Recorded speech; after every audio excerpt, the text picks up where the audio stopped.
ভারতের প্রতিরক্ষা মন্ত্রী রাজনাথ সিংয়ের বাসভবনে গিয়েছিলেন বলিউড সুপারস্টার সালমান খান। লাদাখে শুরু হচ্ছে সালমান অভিনীত ব্যাটল অফ গালওয়ান ছবির শুটিং। এই সিনেমার কিছু অ্যাকশন দৃশ্যের জন্য কেন্দ্রীয় প্রতিরক্ষা মন্ত্রণালয়ের অনুমতি প্রয়োজন, তাই সরাসরি প্রতিরক্ষা মন্ত্রীর সঙ্গে দেখা করতে গিয়েছিলেন সালমান। বলিউড সুপারস্টার সালমান খান বহুদিন ধরেই হুমকির মধ্যে রয়েছেন। সরকারি নিরাপত্তা সত্ত্বেও নিয়মিত আসে তার কাছে, তবে এসব উপেক্ষা করে নিজের কাজ চালিয়ে যাচ্ছেন ভাইজান। আগস্টে ছবির কিছু প্রাথমিক দৃশ্যের শুটিং সম্পূর্ণ হয়েছে, তবে মূল অ্যাকশন সিকোয়েন্সগুলো লাদাখে ধারণ করতে হলে কেন্দ্রীয় অনুমোদন প্রয়োজন।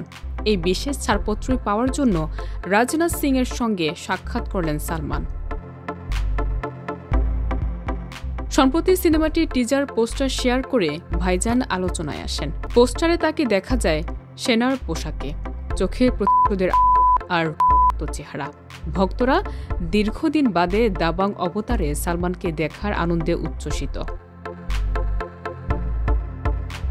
সালমানের এই অদম্য মনোভাব সিনেমা প্রেমী এবং ভক্তদের মধ্যে চরম উত্তেজনা তৈরি করেছে। বলিউডের এই সুপারস্টারের নতুন ছবি শুধু বিনোদনই নয়, তা বাস্তব সংঘাতের প্রেক্ষাপটেও আলোড়ন তুলছে। রাজনাথ সিংয়ের সঙ্গে বৈঠক এবং লাদাখের শুটিং উভয় ছবির সাফল্য এবং যথাযথ বাস্তবতার নিশ্চয়তার জন্য গুরুত্বপূর্ণ।